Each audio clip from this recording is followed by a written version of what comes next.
And without taking too much of your time, ladies and gentlemen, we've got some business people in the room with us. Let's hear from the experiences of young business people in Africa to talk us through what the AFCFTA means for them. Our Ignite talks are sponsored by APN. First up, we've got from South Africa, Nandi Mkhwananzi, who is the founder of Nanloy Organic Farming. She's an entrepreneur. A big hand to Nandi. And then we've got Edith Njage. She's a serial entrepreneur of African startups. Edith is from Kenya. She's going to give us regional perspectives as well as her experiences in Kenya. Edith?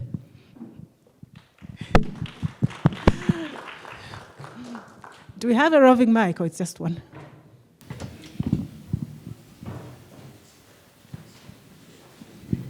Thank you, Jayden. Hi, everyone. I think I need to say my name again. So it's Edith Njage. Yes, no more butchering each other's names. I like to say I'm African, but I was born in Kenya. So I am not a Kenyan, okay? Under the AFCFTA, there's no South African, Zimbabwean, Zambian, Kenyan, there's none of that. We are Africans. You just happen to be born in South Africa. So as an African born in Kenya, I am a social and serial entrepreneur. I know Nandi will introduce herself. We met because we actually met in a forum like this, but because of that, we've ended up working together, which I think is amazing, and is the point, right? My background, I am a triple master's holder, because Africa deserves the best. Africa deserves the best, and as young people, we must be the best. This is why the West is ahead of us. We are not our best selves yet. In terms of what I do for business, I do venture building. This means that I work with businesses in different spectrums of their growth. Currently across 13 African markets, everything from expansion, new products, services, raising capital, leveraging on trade, right? The legal side of things, partnerships, and just making sure that they have the best possible team. So to date, I've worked with slightly over 7,000 businesses on the African continent. So that's my background. But I think what Nandi does is just as beautiful. She'll introduce herself. But Africa, we have a crisis, guys. Let me tell you what the crisis is. We are likely going to starve because all of our farmers are likely over 65. So when they die, if you're Gen Z, what are you gonna eat? Ask yourself that question. What are you gonna eat? Okay, so Nandi is a farmer, but she'll talk about what she does. Sanbonani, my name is Nandi Mkhwananzi. I am an organic farmer. I'm an entrepreneur, and I'm also the SADC chairperson of the African Youth Business Council. My work is focused on changing the African narrative in the areas of food security, climate change, and solution-based education. I also work with the South African Organic Sector Organization, where we facilitate access to markets for smallholder farmers. And I am one of the 20 South Africans that were chosen to start a PGS in my area, which is Eguruleni, Benoni. Part of my work there is to design a curriculum that ensures that farmers are linked to the organic standards as held by AFCFTA. My company is called Nanloy Organic Farm, and we're an agri-startup that focuses on using innovation and indigenous African knowledge to produce high-value foods. We also teach young children how to grow their own food, how to process their own food, with a specific focus on African indigenous crops, which we unfortunately have lost. through colonization and things like that. So I am very invested in seeing my people rise from where they are to being their best. And I would just like to thank the organizers and thank the African Philanthropy Network for inviting us to participate in the talks. Thank you.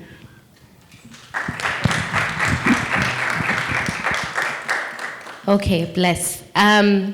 So I think we can start off with a conversation.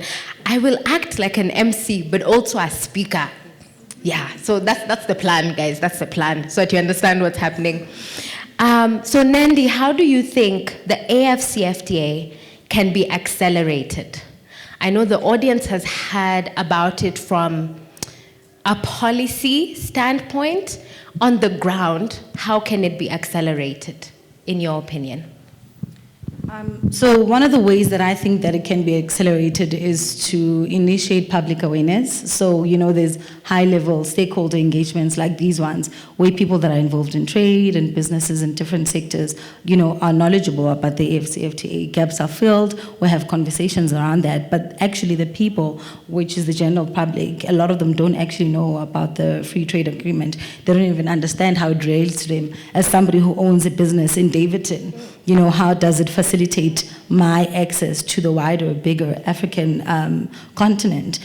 So in order to be able to do that, we really need to initiate conversations at that level. And I think it's not only, like Dr. Moyo said, we all have a responsibility to play, and it's not only the responsibilities of national and continental governmental leaders, but it's also the responsibility of us as entrepreneurs to ensure that, we transfer the knowledge and the skills that we already have about the free trade agreement. Over and beyond that, I think people that are really, in the forefront of getting the voices of the voiceless to be heard are civil societies and NPOs, just like the African Philanthropy Network, that are very instrumental of ensuring that marginalized people actually gain the access to knowledge and information that can help them better themselves, through business and education. So that's one of the ways that we can accelerate the AFCFTA. I think I'll speak about it to add on to her point from a practicality standpoint. Now, let's look at business registration. If you're trying to set up a business in Africa, what country, okay, this is a bit of a quiz, because I said I'm also the moderator, eh? What country would be the fastest for you to do this? She said South Africa. You're wrong. Lift up your hand and shout it if you, yes. Kenya. Lies. Hey, Kenya, you're outside. Yes, there you go. Give her a cookie. She's done it. It takes 2 hours in Rwanda. Kenya, be very ashamed where you're sitting. Because Kenya is 3 weeks for most. South Africa is about 5 to 7 days, eh? Now, how do I know this? Because I am a person, when I say I'm a serial entrepreneur, I have set up businesses in different locations. Now, when we're talking about accelerating the AFCFTA, it's for business people to understand, and I always tell entrepreneurs this, sometimes it's not your idea that's wrong, you're just in the wrong market. And that happens so often, and a lot of entrepreneurs end up giving up hope when they don't get the revenues that they should. And instead of looking at another market, they're in despair. Africans, it's time for us to realize that we are what? We are Africans. Okay, me, I'm not a Kenyan because I have businesses in other countries. So it's for us to talk about things like this. When we talk about accelerating the AFCFTA, the other thing to ask ourselves is, when you're doing agreements, what jurisdiction? Jurisdiction meaning which country should be listed as all these laws are under, or in case of any issue, mediation, etc. will happen in country X, okay? So how is that jurisdiction chosen? If Nandi and I are in business, she's in South Africa, I'm in Kenya, how is the jurisdiction for the agreement chosen? Are you hearing the questions that I'm asking you? This is from a practical standpoint, right? So to accelerate the AFCFTA, these are some of the issues. I do a lot of business with Ethiopia. Ethiopia is the most lucrative market in Africa, in my opinion. I do a lot of business in Ethiopia, but anytime I need to travel or anytime I need to transact, I take my Kenya shillings, I go to the bank, I get dollars. I get my dollars. When I land in Ethiopia, I change my dollars into birr. If I want to change my birr back into dollars on my way back, I cannot unless I go through the black market. When we say acceleration, I'm talking about the basics. I haven't even talked about bank accounts, guys. I'm still in the basics. So in order to accelerate, there are certain adjustments that need to happen in all these countries in a structural and infrastructure perspective that might not be something that government can see. A person in policy might not see the challenges I'm talking about. So, but why? When negotiations are being done, conversations are being had, you'll see a trade expert, you'll see a politician, you'll see someone even in economics, but you'll rarely, if ever, see someone in private sector. CEO of XYZ, co-founder XYZ. Okay, but let me not get ahead of myself. No one must record this for my government, okay? So Nandi, another question. What is the possible impact, right? Assuming all goes well and the AFCFTA is implemented as it should be, what is the possible impact of the AFCFTA on youth, women, businesses and experts, right? As well as countries? What impact can you see that would happen? Okay, so we all know that African women are the biggest contributors to cross-border trade, and unfortunately we are amongst, the most marginalized. So when I bring it to my context as a farmer, getting investment in infrastructure will reduce costs for me. I am currently in primary production, and I obviously want to tap deeper and go deeper into the value chain and go into agro-processing. But currently, the cost of storage, the cost of converting my harvest to an end product are very costly. So having the AFCFTA, spearhead that for me would be a big game changer. Because we do have ideas. We've tried things, particularly in the South African market, where the organic sector is not that big, and like what you say, that it's important to look at other markets, that are more open to things that your current market will not necessarily. Like for instance, in Tanzania, in Uganda, they are very pro-organic. So if I'm growing short-term fruits such as watermelon and spanspek, I've got a huge demand, from those countries as opposed to my own country. Because if I take it to the normal farmers market, they're just not going to consider how much more time it's taking me as an organic farmer to actually get that produce from seed for it to be ready for the market. But when you're looking at other markets outside of my own country currently, it's more favorable for me to trade within those particular markets. So for youth and women-owned businesses, having a legal instrument protocol that is focused on us would obviously change that. It will give us better access to finances. And just like Dr. Dube was saying, that the African Development Bank has really looked into how they can actually mitigate a lot of the challenges that young women and young people generally have in accessing those opportunities to their businesses. So that's one of the ways that it would impact my business. It would reduce my cost. It would mean that I get to the market quicker. It would mean that I start tapping into the different points of the value chain, as opposed to just being in primary agriculture where I'm growing something that does not have such a long shelf life. And if I want to transport it out and it's not agro-processed, then obviously I lose that produce. I lose a lot of money in my investment while I'm getting it from South Africa to Uganda or Tanzania. I love that Nandi brought up the capital angle, because there's a lot of financing available for African businesses. If you didn't know, now I have told you.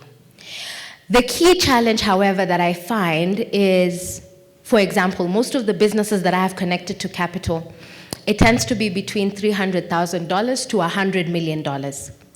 So in your mind, just think of an African business right now that you know of, right? Maybe you even have someone who set it up that can absorb $100 million. Does anyone have one in their mind? Exactly. So this is part of the problem, right? The capital is there. What we lack is that absorption capacity. And the reason why we lack this is because we are one-man solo winning.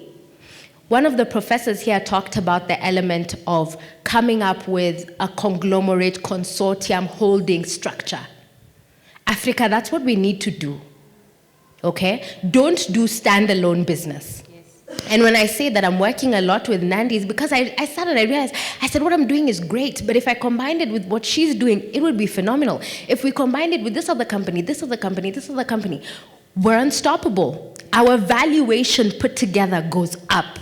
So when we sit on a table and we're negotiating, be it for a convertible, for a safe, for equity investment, for, I'm not a fan of grants, for what else? For any sort of trade facilitation, we're a lot more powerful. We have a lot more capacity. So this is part of the problem. Individual businesses cannot be individually successful. Come together as a value chain, number one. Come together in a consortium, conglomerate, holding structure. There are other more looser agreements, right? There's joint venture, strategic alliances that are looser agreements that can still allow for that access or to capital that you can actually absorb. But still alongside that, I think the other thing to talk about is African businesses don't have contact to the right people, right? What I'm telling you is not publicly available information on Twitter, TikTok, or Facebook. Okay? If it is, you can let me know. Or you can record it now so that it is, But anyway, a lot of this is not easily available for most businesses. So they're sitting and they're looking for capital and they're struggling and they're wondering it's not there, or they're going to their banks and they're being given interest rate of 16, 24%. Which business, okay? Assume, right? I am a business. Nandi is a business, right? She's in farming. She comes to me, I'm the bank. She asks for a business loan. I give her a loan, okay? Let's say she asks for 5 million rand. I give her 5 million rand. I give it to her, let's say at 16%. The next month, I'm expecting Nandi to come and pay on this loan. What is that? What is that? So how does a business take your 5 million and make it make money in 1 month? Are you understanding the question I'm asking? So now it becomes an issue of understanding African businesses. So there's capital that's available that allows African businesses to have 1 year moratorium, meaning you don't pay the next month, you pay 1 year later. Where you don't pay 16%, you pay 4%. Or 6%, but you're doing it against the dollar or the euro. You're not borrowing in a local currency, which is better. Why? Especially when you're looking at trade, you don't want to be sitting on rands if you're trying to trade with Uganda, right? So these are all things that we need to understand.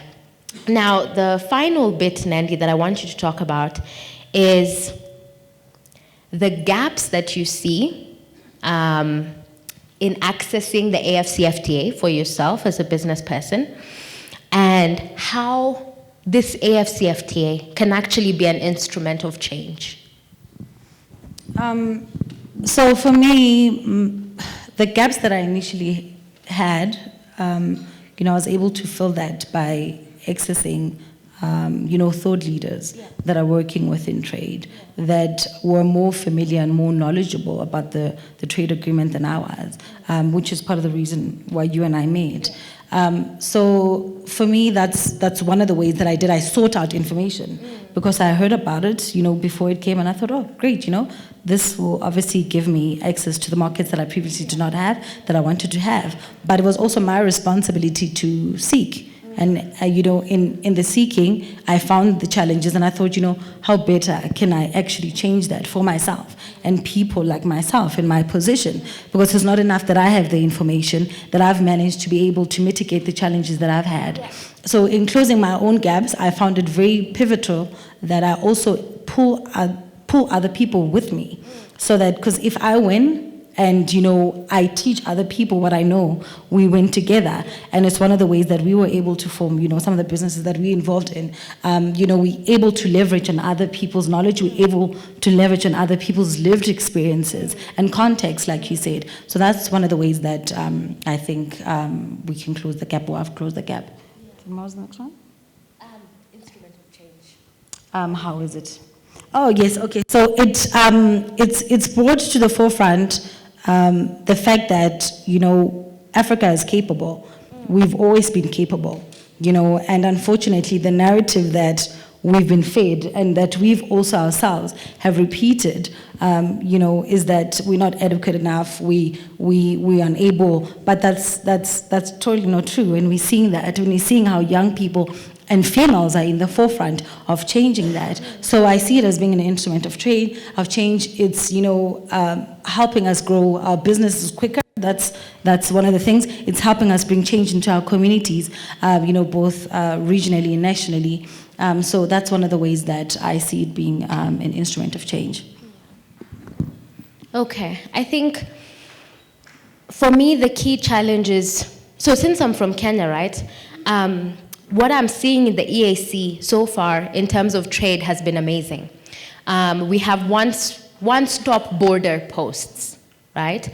Meaning, when you get to the border of Kenya, Tanzania, Kenya, Uganda, Uganda, Tanzania, it's one. It's like they're facing each other. So crossing the border is between here and there. And it makes it so easy for business people to cross within a few hours. With trucks and larger sized goods, it's an issue and it takes more time than it should. But what I'm starting to see already is that ease of movement, just from that one-stop border post. Also the fact that for me, my passport is not a Kenyan passport, it's an East African citizen passport. I think that's a big step forward, right? I do know that currency would be very helpful because currency is one of the things that hits business people every single day. Having one currency as African countries is something that we need to prioritize. I'm also realizing that a challenge that I'm seeing is we as people, right, need to understand that we are the same. We might have different tribes, speak different languages, have different accents, come from different ways of life, but we are the same. And I think that understanding helps because when it gets to a point where I'm expanding, right now in my team I have 13 different nationalities across my different businesses. But why? Because I understood I don't want a certain country, I want the best. And sometimes the best is from Eritrea. Sometimes the best is from Ghana. So even as we're thinking about building and leveraging on AFCFTA, it has a lot to do with businesses, but it also has a lot more to do with talent. And I want to see doctors coming from South Africa going to treat in Nigeria. I want to see lawyers coming from South Africa to go and work on agreements in Mauritania, because there are gaps. Right? There are gaps. So even as we're talking about the AFCFTA, I think the free movement protocol, which is the sister, I feel like, for the AFCFTA, is something that cannot be ignored. Now, is this an instrument of change? Yes, but in the right hands. The AFCFTA is first for the youth. Why do I say this? Is it not for Vision 2060? It is. Now, will the 60-year-olds be around in 2060? Maybe some, like you're special. You've been eating your greens, like you've been on your case if you're around. Now, what does this mean? Most of our politicians, on average, are about that age. So is it their AFCFTA or is it ours? It's ours. We're the ones who are going to see the fulfillment of it. So because it is first for the young person, even when I hear protocol for youth and women, I'm like, okay, I understand for women. I don't understand why youth are there. The AFCFTA is the protocol for the youth. Because the youth are the ones that are going to either realize it or not. So it's not about our politicians. It's not about the people negotiating. They're saying what they're saying. Some of them are making mistakes. Some of them are doing a great job. That's not our responsibility. Our responsibility is to take what we have and begin running with it on the ground. And guess what? Africans make bank. You know, I don't like the way sometimes Africans were humble, right? Young people must build wealth, period. I don't believe anything else. So even as you're building wealth, right, and even as you're making bank, do it across Africa. Don't just do it in South Africa. South Africa is small. I don't know if you know, it's small. Africa is massive. So I pray that you take it by force, eh? But that's it from us, unless Nandi has a parting shot. So my parting shot is just to touch on what you said. You know, there's a huge focus on creating employment. This is this B2 sector. This is the ed sector. But I'm very loyal to my calling, and I know what my calling is, you know.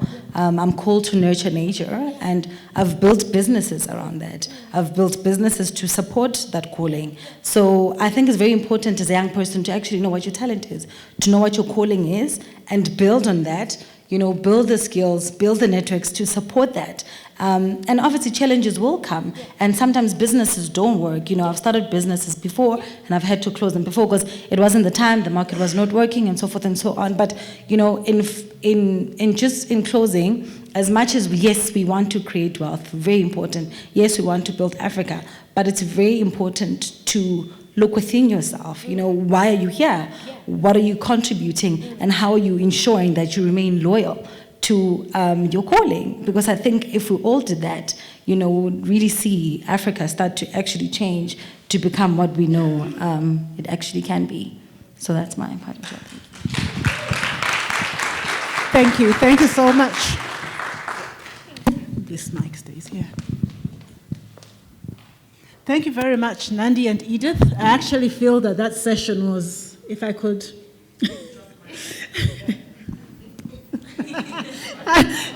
I could do that, eh? Yeah. So I would say that was Business 101 for the AFCFTA. Really, that was just breaking it down. A splendid example of what we mean by integration, Kenya, South Africa, working together because of the need that's there. Yes, you did mention the importance of OSBPs, one-stop border posts, passports, currency. There's a lot of lessons to be gleaned from people actually doing business across different borders.